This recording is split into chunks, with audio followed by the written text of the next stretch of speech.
Hi everyone.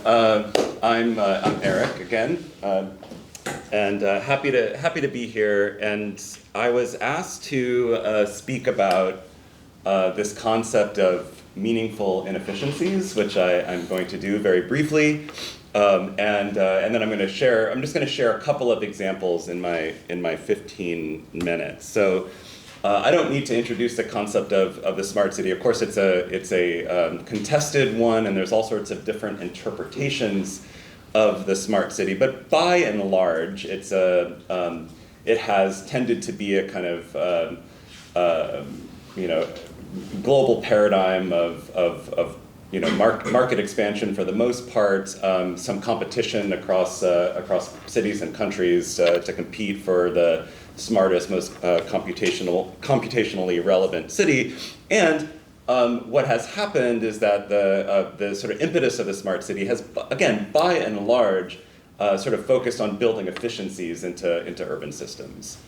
So the problem, as I understand it, is that again, the new tech has been designed to create efficiencies both within the kind of experience of cities and also the governance of cities, right? We see a lot of technologies being implemented within urban contexts and within government contexts that create faster, theoretically better decisions, faster, theoretically better patterns and operations through systems. Looks like things are getting cut off a little bit, but the challenge with optimizing for efficiency is that it can preclude the generative human qualities of urban systems. So the challenge for me, and maybe for us, is how do we design within our urban systems opportunity for these kind of generative and or human qualities, which is what we're talking about today. So this is so I wrote this book a couple years ago called Meaningful Inefficiencies, and the basic definition of a meaningful inefficiency is any process where an efficiency is deprioritized in favor of relation, connection, or reflective practice. And the way that we describe it in this book is that it's a productive lag in systems generated by rules that enforce and justify playing. So this is what I want to talk a little bit about today, is what I mean by play and where that might be meaningful. By the way, this is coming out of over a decade of practice. I used to run a lab called the Engagement Lab, and over the course of the last 15 years have designed and executed a number of projects that are exploring these ideas. And I want to talk about, but at the end of my talk, I want to sort of talk about some of the limitations as well. So I will get there.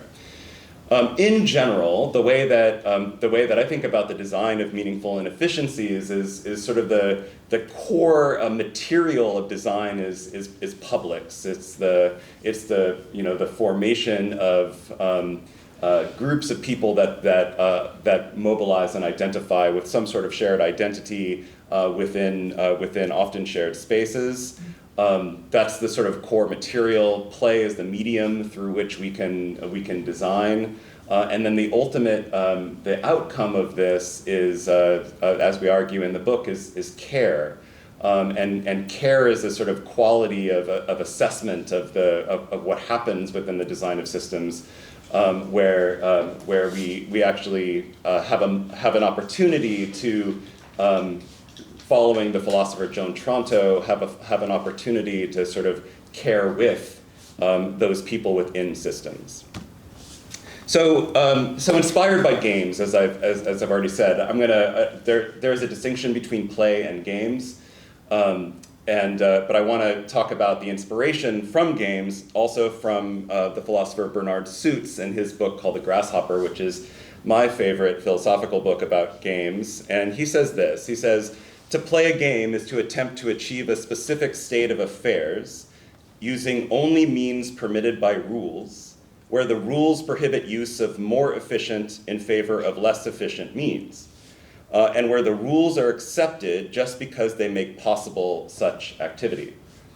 So, and he uses this example in the book, uses the example of golf. And he says in the game of golf, the most efficient way of achieving one's goal in the game of golf is to pick up that little ball, walk over to the little hole, and drop it in.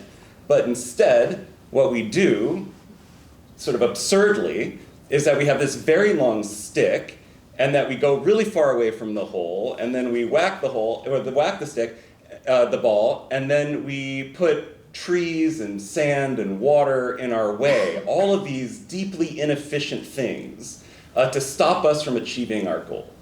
And so, then he says that the goal really of any game is to play the game, right? So the goal of golf is not exactly to get that little ball in the little hole. It's actually to experience the playing of the game.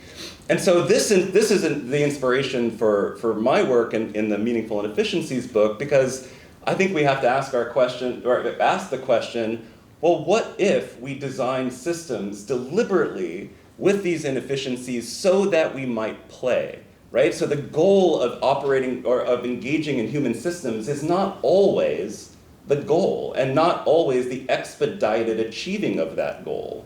But in fact, sometimes the goal is the process of being within the system. And I think within the context of cities and in democracy, I think that's how we should be understanding our design of human systems. So why play matters? The goal of meaningfully inefficient systems is for occupants to make power and process in a particular context visible by confronting challenges that have become normalized or invisible.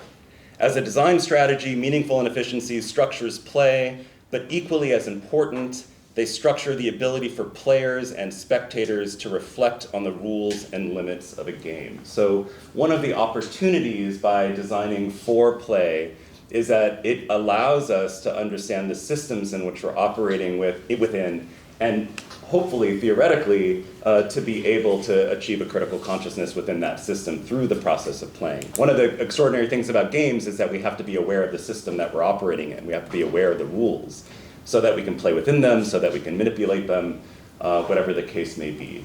So these are some of the opportunities that we have. I said I was going to get to examples, and I'm about to do that now. So let me give you two project examples. So the first one is a project that I started back in 2018 in a collaboration with the city of Boston, and it was called Beta Blocks. And so basically the problem space that we were working on with Beta Blocks was the public sector or public realm technologies. So we were interested in how decisions were being made about what technologies to place within the urban environment. One of the conclusion to how those decisions were being made is that they were being made between technology companies and the city. So technology companies were selling products to cities. Cities would make decisions about the installation of sensors and cameras and screens and all sorts of things without any input from the community. So we asked the question, like, what would it mean to bring people into those decision-making procedures? And so this is what we set out to do by inviting some friction between this decision-making protocol. So at its core, what we ended up doing was creating what we called exploration zones within the city.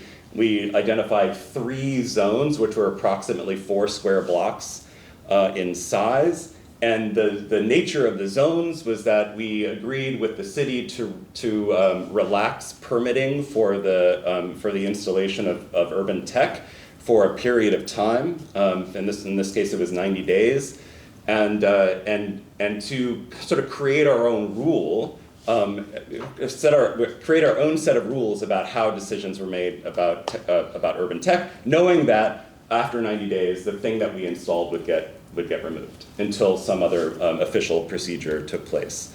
So as I said, these are approximately 4 square blocks. We identified them based on sort of existing physical and social infrastructure. We relaxed permitting, and then these were governed by an advisory group that we called ZAGs, or Zone Advisory Groups. This was a group that was assembled with community leaders and volunteers and young people. This group met monthly. And ultimately, this group was a decision-making group about, like I said, what tech and why what are some of the what are the priorities of the community, and how do those intersect with the priorities of the public sector. So just as an example, we installed some interactive signs, these SUFA signs, urban screens. Sorry, there. And so we installed these, and because the community was interested in the kind of information they wanted displayed. This was the one that was in Chinatown, and you know, some of the things that came out of what they wanted was, they said, well, we want this screen, we want information about about transit, we want information about school closures, we want to make sure that there is no advertising. We want to make sure that there's no mention of gambling. Like, these are some of the things that came out of the community process, and then we identified the places to install them.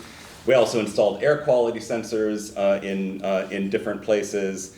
As you see here, we created signs in the area to say what the technology was and explained what it was being used for and how the data was being used. And then those are just two examples. And then what we did was we created a traveling exhibit that we called the Beta Blob, which is this inflatable structure that you're seeing here. Let me go past here. So this traveling exhibit, we moved to different parts of the city, and you see here it had nothing to do with, doesn't look like urban tech. It looks really organic.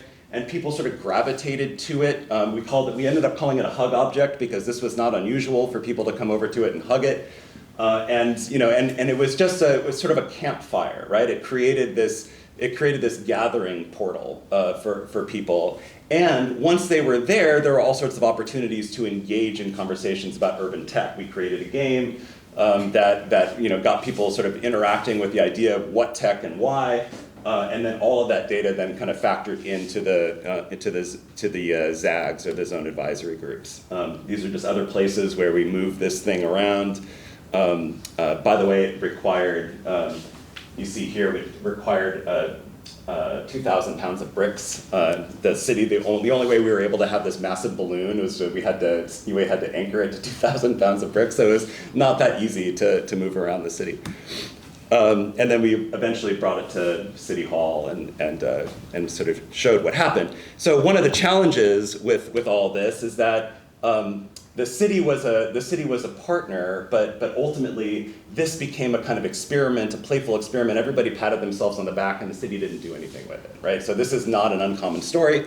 That when you partner with sort of public sector, like, how do you get from like innovation, the sort of sexiness of it, to something that's practical? And that's where my head is at the moment. So I do believe that ultimately it disrupted the smart city paradigm by asking people to negotiate what smart is, as opposed to actualizing a technocratic version of it, which is something that I still feel is an important part of this work. I don't really have time to go into example 2 in depth, but I'm just going to bring up, this is a project that we did with my partner here, Barbara, in Romania, called School of Possibilities, and this was a project where we used generative AI to we use generative AI to facilitate conversations with young people about school reform. And the reason I'm bringing it up here is that we ended up creating 20 what we called 20 AI agents that were of school things, like notebooks and teachers and principals and whiteboards and things like that, and textbook. And the students were invited to have a conversation with these objects. And then the objects would sort of query them about how they might be better in the future, and then sort of would generate these insights based on that. And then the reason I'm bringing it up in this space is because we were really keen on making this a hybrid experience. And it wasn't screenless exactly, but the physicality of the space that we use, which was this cultural space in Cluj-Napoca, the physicality of the space really mattered. And the way that the AI agents, which were facilitated by little screens, were triggered by these oversized cards, and then the conversations happened in this room, and then there was a big projection screen that would sort of reflect the AI agents' evolution. So like, for example, the textbook might say like, maybe the textbook might say, well, maybe the information in me is out of date and things like that. And then it would sort of continue the conversation in this space. Over the course of the 3 days that we piloted this, we had about 275 users to test this, and I don't have time to go into the findings right now, but suffice it to say, it was a mechanism through play to bring out conversation amongst a group of people that would have otherwise been unwilling to talk to officials of any sort about how they understand the future of education. This is a group of people, specifically high school students, that were heretofore completely ignored in policy decisions, and this was a mechanism that seemed to work quite well at bringing them in, and not only that, but using conversation data, which in the space of public participation has not been usable, taking conversation data and turning it into usable insights with the affordances of generative AI was very meaningful, right? So there's opportunity there that I'm really excited about how to sort of move from this sort of play-based data that gets created, which is mostly conversational, into something that's actionable by institutions. And then I'm going to end with, sorry for this, but just to give you a sense of where I'm going with this, after years of designing these kinds of tools and procedures to gather different, and better voices, it's the hard reality that even the most creative processes can produce data that is ignored by institutions. And this is where my head and heart is right now. That play is amazing for gathering different kinds of voices, but if institutions aren't going to listen to those voices, it's useless.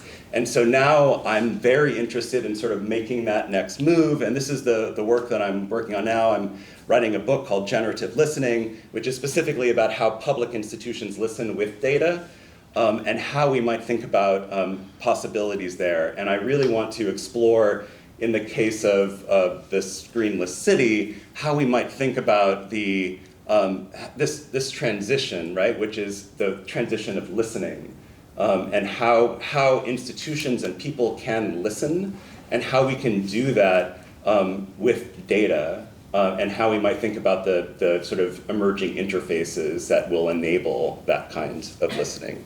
So thank you very much.